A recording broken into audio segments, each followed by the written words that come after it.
enlisted Andrew's help here because we're kind of toward the end of the day, and we're going to have to keep people awake and paying a little bit of attention. So he's gonna help us with this piece. Yes. All right. So I think this was initially going to be kind of toward the beginning of the day, but because we plunk it here at the end, I think it's going to be a little bit of reference back to some of the things we already heard. So some of it I'll be able to maybe walk through a little more quickly.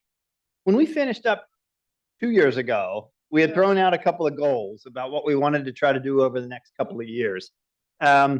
And I would say just walking through these pieces, we were able to get some of these started. So I think kind of lots of kudos to folks here for really kind of pitching in and starting to do some things. I'm going to kind of just because skip this one, because I know food is coming, our food is here.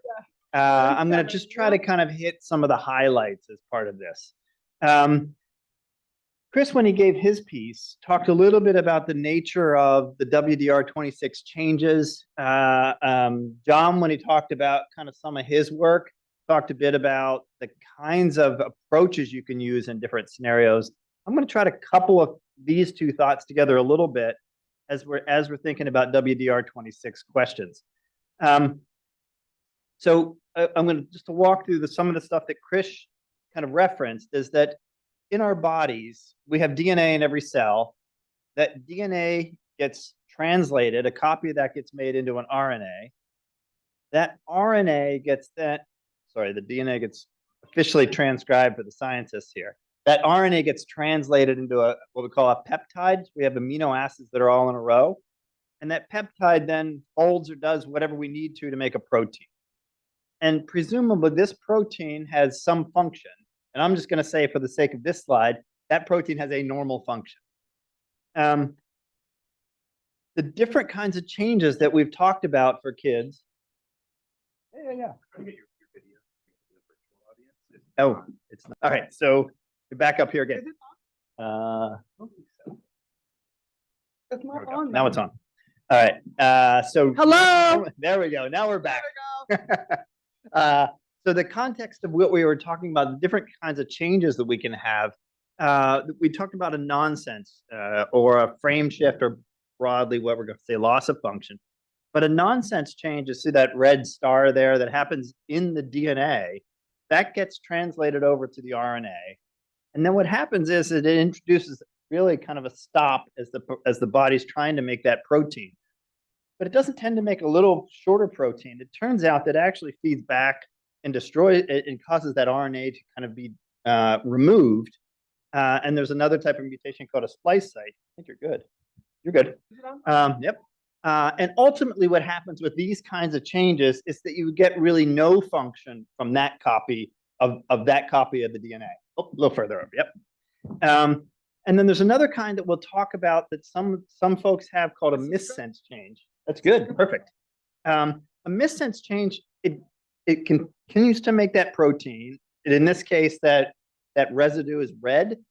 That goes into the final protein. But really what can happen there is that change either leads to kind of a decreased function of the eventual protein or can give it a totally different function. And as we've talked with different families, sometimes it's a little hard for us to say what a missense change is going to do, because if we end up in this alternate function, it's hard for us to predict exactly what that would be. The easiest ones for us are really back here, I would say, in this middle section, the ones that have a nonsense or a frame shift or a splice site change that leads to kind of one of these no function categories. And that happens to be the most common scenario for folks around. There are also deletions as well. And deletions would kind of put us into this same big picture, that middle section as well. So what happens if we have this loss of function?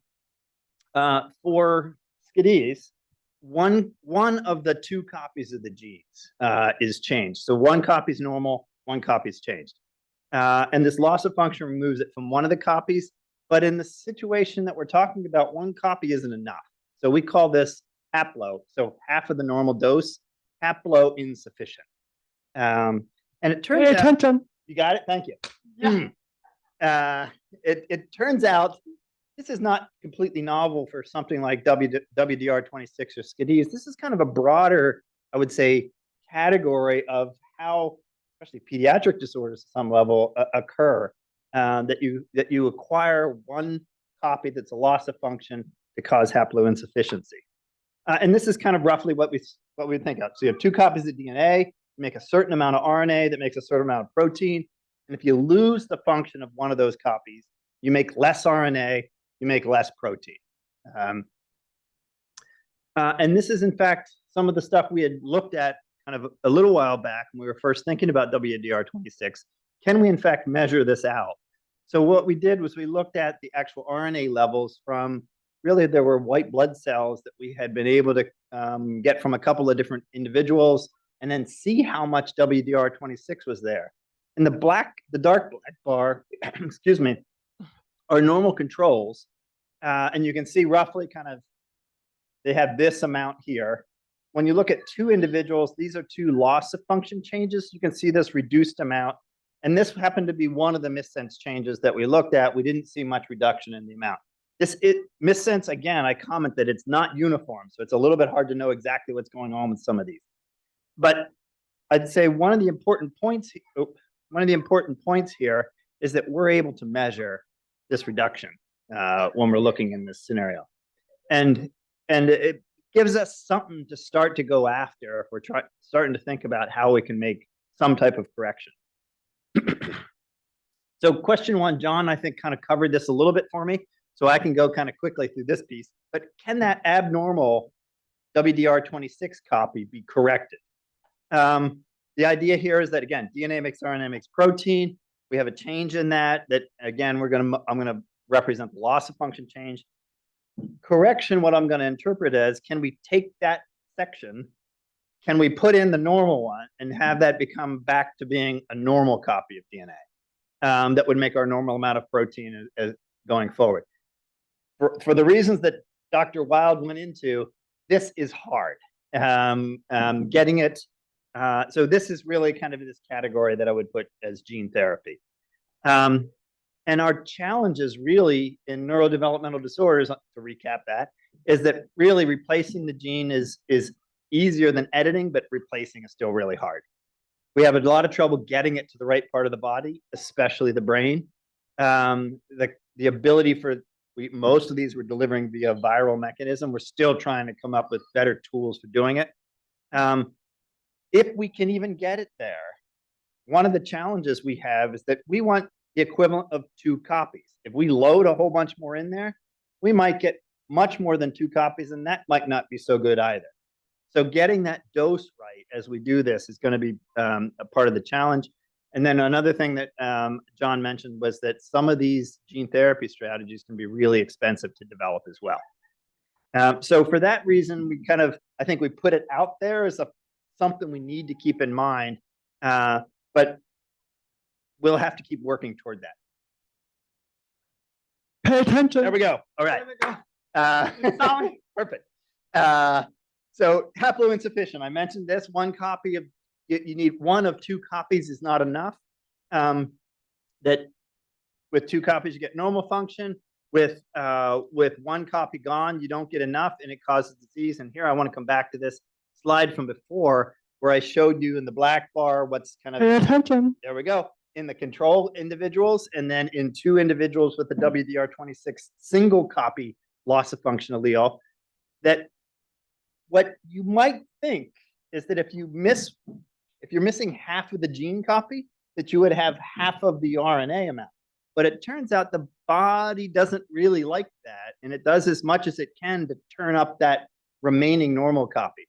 So if we look at cells from kids or individuals with WDR26 changes, we don't see 100% at normal, 50% with 1 copy. We tend to see that push back up to that 70 or 75% range.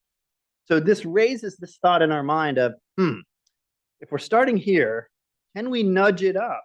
Not a whole amount, but just a little bit more to get us closer to 100%. And this is kind of, I think, one of the strategies to think about for SKDEAS. And there's a couple of ways you can imagine. How do you get more WDR26? Well, you can crank up the amounts you're making. You can block the things that block its expression, so decrease a double negative there, or as it's made, there's a normal turnover of it. You can potentially block that degradation of it, the normal degradation. So a couple of ways to kind of get at this. And then there are a couple of different generic approaches, I would say. Again, John bounced off of a couple of these. We can use kind of a gene-targeted strategy to get in there. Viral, he mentioned these antisense oligos. I'm going to gloss over that and not really go into it. It's something to think about. It's on our radar, but I think it's kind of a next step kind of model. But less specific, but perhaps more approachable is a drug-based strategy. And John kind of showed us the pluses and minuses, but I think right now, in the context where we sit, where we're still really trying to understand what WDR26 is or how it does its job, I think some of these drug strategies are a little bit more of a low-hanging fruit in terms of things to think through. Pay attention. Yes. All right. So this is a company that had asked me to start working with them a little while back. It's now called Transcripto Bio. It's a company that was formerly known as Rarebase. Their core effort was to have a strategy where they could look at genes that are regulated, but they use the library of about 5,000 drugs that they were looking at. So I do need to kind of have a disclaimer here, is that I am a scientific advisor for this company. And when they had approached me, they kind of they said, hey, what do we do if we can find genes dysregulated by drugs? I'm like, okay, I got a model for you. We need to think about haploinsufficient disorders. So can we find things where we can just tweak up the levels a little bit? And can we get that on their radar? I'd say about, I'm not sure where kind of how my animations are set up here, but so this is an opportunity that we were able to kind of put together with them that we could potentially identify drugs that could do this. And their goal was to see if we could also come up with a mechanism where we could repurpose drugs that were previously FDA approved for other reasons to kind of use in this scenario. They're also very interested that if they can find a lead compound to develop better drugs for certain scenarios. But in their process, they're willing to kind of let us know which drugs, if they identify any that are already FDA approved, to either use for additional research or think about whether it might make sense for individuals. What kinds of things would we look for in a drug that might make sense in this context? So what are the characteristics of what we would call a useful drug candidate in this situation? And I'm going to plug in WDR26 because that's what we're thinking about here. But we could look for a drug that increases the amount of WDR26 made, or it could actually stabilize the WDR26 that is made a bit more. We would want a drug that doesn't have much toxicity if we can get one. We would want a drug that can get into the key tissues, and really here we are talking about the brain. We'd want a drug that doesn't have many side effects. And I put in here a little bit kind of either clinically things that we would see in an individual, or I'm going to say molecularly, we're going to look for something that turns on WDR26, but we don't want something that's turning on all kinds of other stuff that could be problematic. And again, John kind of gave you the brain circuitry around this and kind of some of those concerns. We would like a drug that's available, i.e. it's kind of already FDA approved and it's still being made.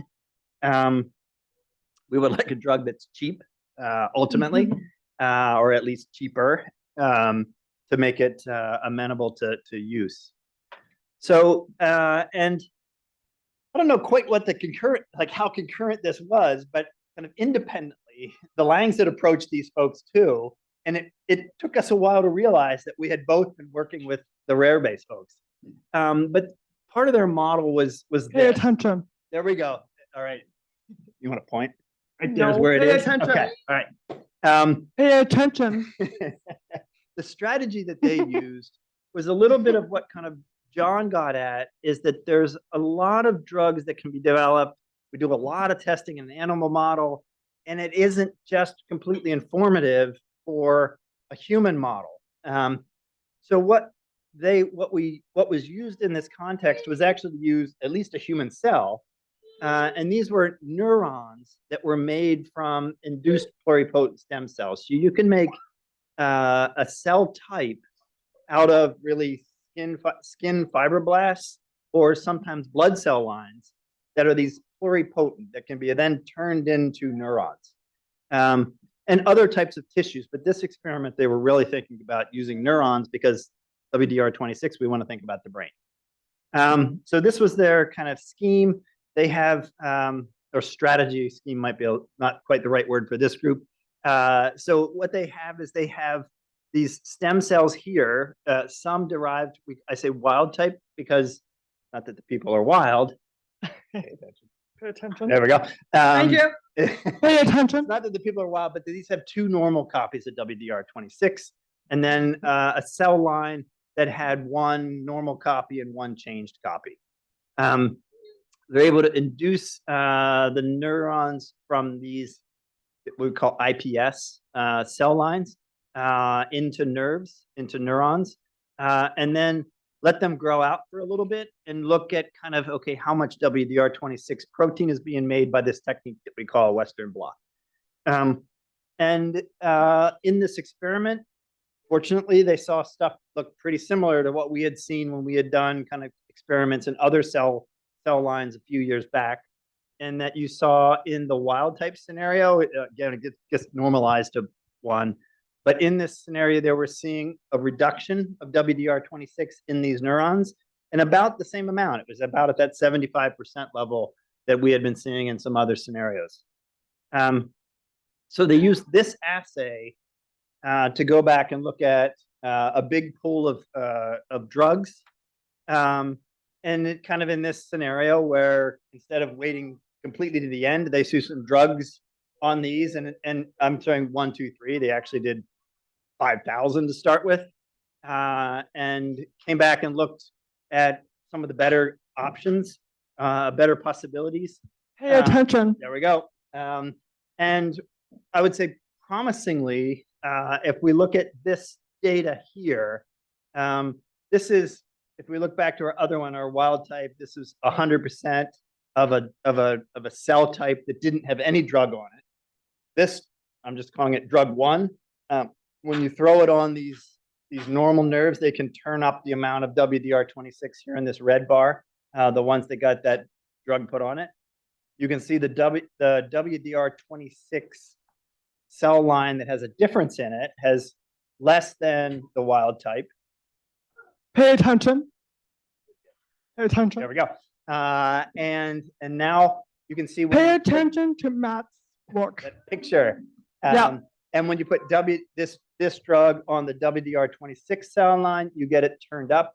And what's kind of interesting about it, at least at this dose, you see that it kind of starts to look like these two look roughly to have the same amount. So getting us back into that right range. So I think this is kind of a proof of concept. We're looking at really just one gene in this concept to be about what's being turned on. But there are kind of, I would say it's a promising lead. There's a couple other ones that have, I would say, roughly similar characteristics.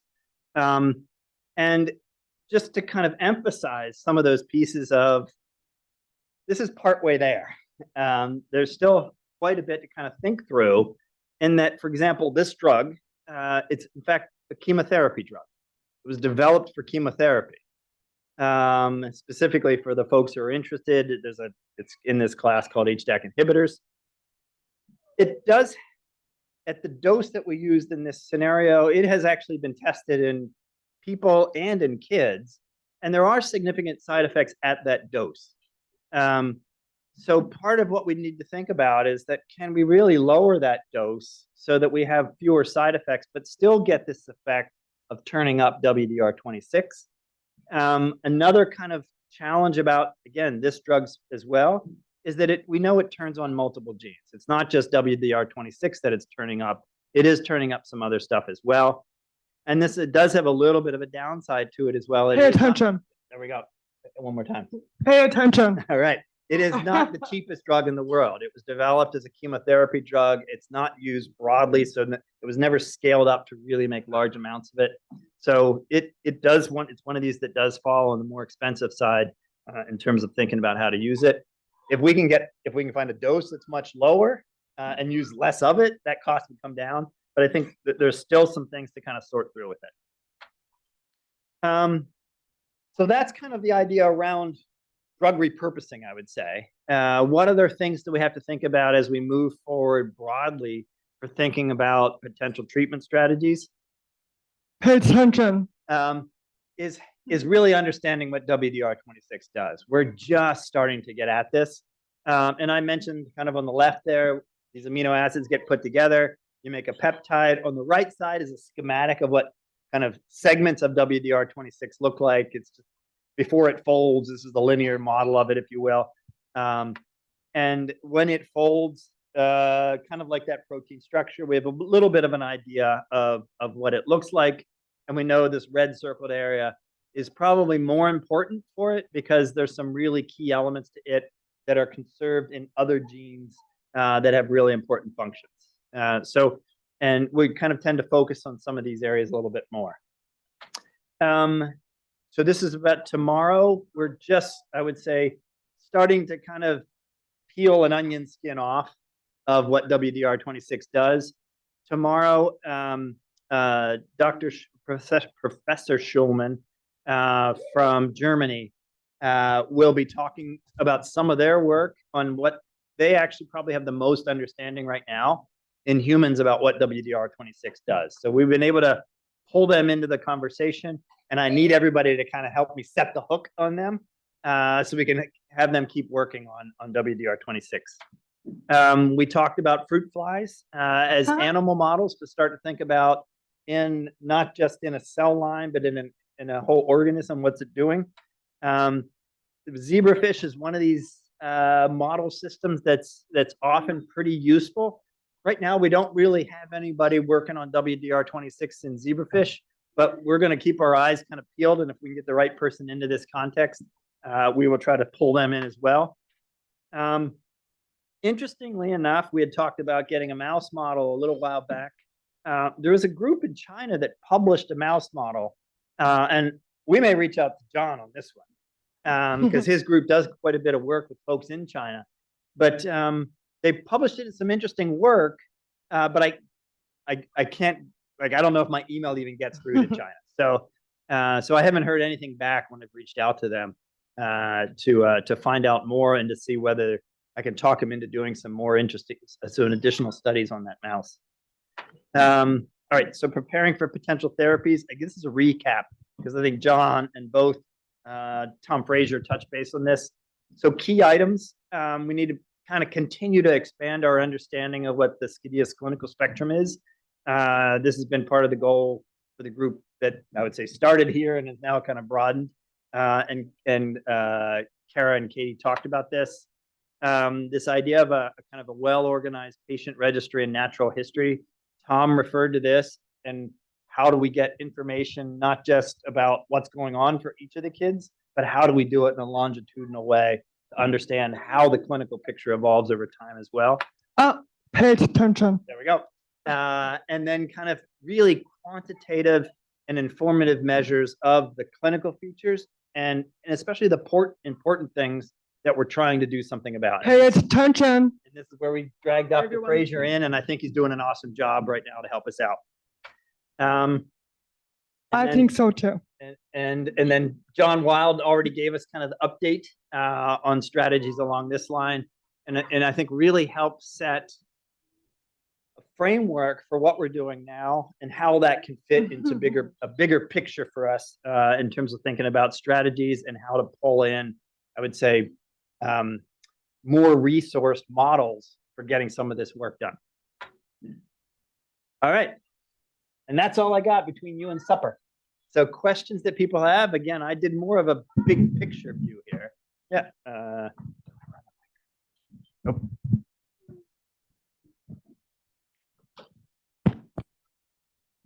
Okay, so when you talk about inducing other genes, Oh, yeah. like, can you give us an example in Yeah. simple terms on what that would What look that like? means. Would So, that cause other ailments or yeah, other... so I'll give an example of what I would worry about. Maybe that's the best way to put it. Am I still helping you? Yeah, can you, if anybody raises their hand? Yeah.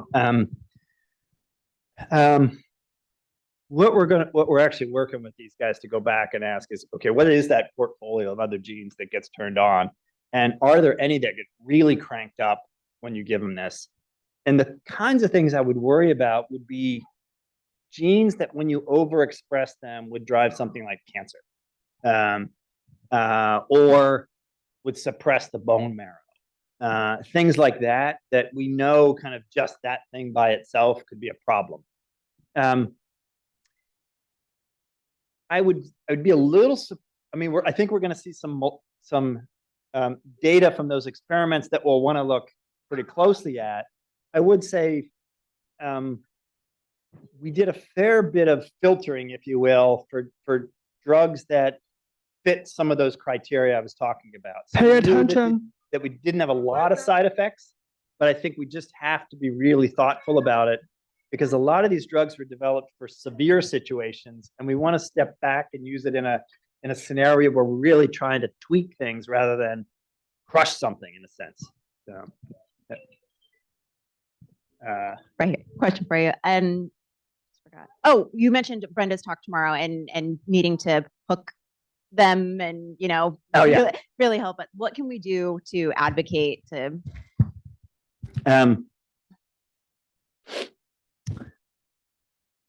I think our Brazil fans have done a fantastic job of like finding people and throwing them at me. Like there have been folks in San Diego, folks that are now in Brazil. It was part of the driver for doing kind of, I would say, the sleep study that we're going to hear about tomorrow. Where I'll give you the backstory in the sleep study real quick. For example, there's somebody that does a lot of work around iPS cells that I want them to kind of play around with the WDR26 version. They're at an institute that studies sleep.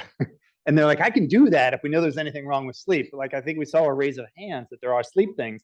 If I can give them specific details around it, it gives them a little bit of a green light to go ahead and start working on it and generate some reagents that we can share with people as well. So it's a little bit of how do we connect these different pieces. Pay attention. There we go. Pay attention. I think part of the thing that becomes tricky, I mean, John sits in a space where he understands human disease and genetics. There are basic science biologists that think about like how this protein folds at this specific spot. And they're not really put it in the context of human disease. And what happens is that they model something and they label it as modeling human disease, but it actually is not, like, conceptually, it doesn't work that way. So a lot of this is getting them into this conversation, figuring out what tool sets they have, and I'd say framing the questions to them. What can you do? Ask Dr. Schulman questions tomorrow. Like, try to get in there. I was really hoping I could get her here and put her in front of families and see the story. That is so powerful for folks that are sitting in a lab somewhere. So I think part of what will be useful is that just having her see the people that are invested in this question, and we'll try to keep doing those connections. And if you stumble across a scientist, ask them what they do. And if you think it's all related, send them to me. I'll try to translate it. So, yep. Are there any further research on FBXO28 and WDR26? Some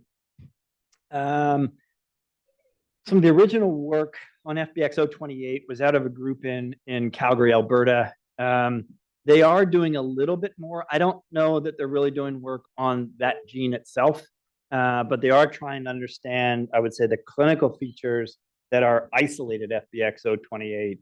And I think in our context, what becomes useful there is that we start to ask, okay, of the kids who have both of them changed, this we can ascribe pretty carefully to WDR26. This, we think this additive effect is probably due to FBXO28.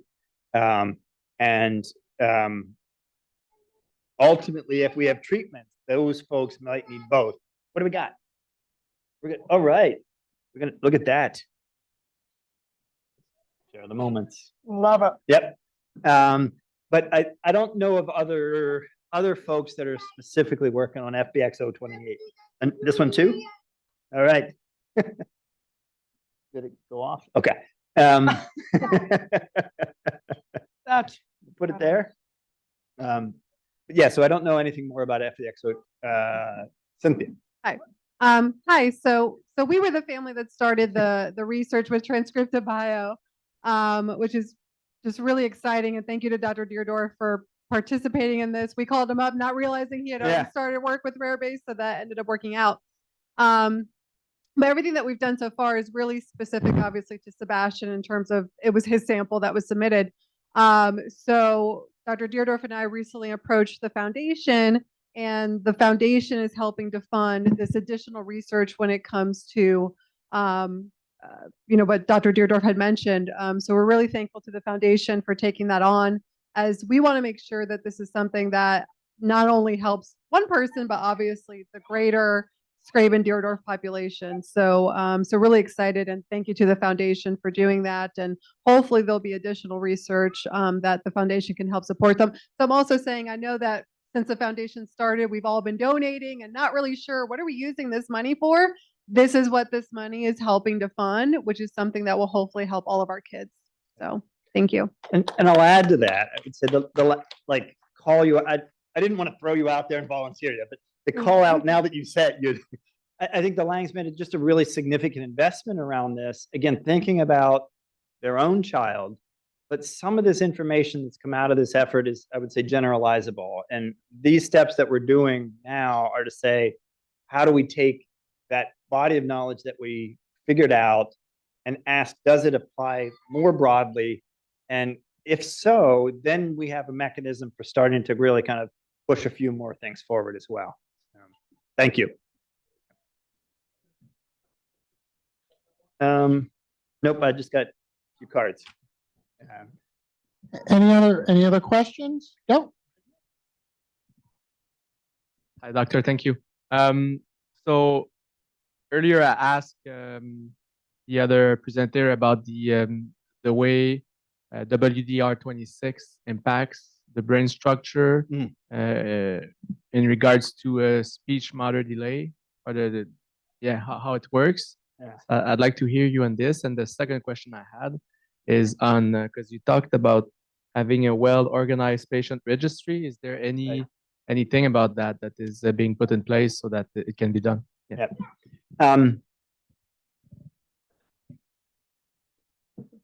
Brain structure.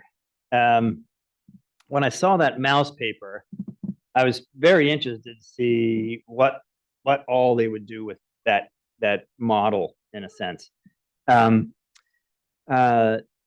They used it to really think, not so much, they focused on a blood issue that I don't know that we see in kids, but they were really thinking about, I would say, a basic science mechanism of how WDR26 was interacting with some other genes. They didn't do any work, what I could tell, on understanding the behavior. They didn't do any work on looking at kind of mouse structure. But they also didn't, they commented that the mice seemed to be completely viable, and didn't have major things, which I'd say John can shoot me down on this, but roughly suggests to me that at least grossly, or at a big picture, the brains are probably okay in those mice. To the degree that they could pick up the differences when they were just growing them in cages and looking at something else. I think it would take a pretty specific strategy to go in and test those animals for things that would model the kind of elements that we're thinking about here. And again, this is what John's group does a lot of. So this is why I've been trying to connect a little bit that way. And if we can't connect, can we get some other folks pulled into this that are focused on that kind of biology questions? What part of the brain? I don't know. I really don't know. I'm part of I'm not a neurobiologist per se. And I think we tried to force John to kind of give some thoughts on it last time about different parts of the brain. There are probably things that you could think about of centers of the brain that control vocalization, or motor control. Those kinds of things would be things we'd think about. But I think ultimately we kind of have to get in there and take a look at it. Second question regarding registries. I think there's two pieces. There's two elements to this. One element is trying to kind of define as clearly as we can what we would want to collect and the kind of data that we want to collect.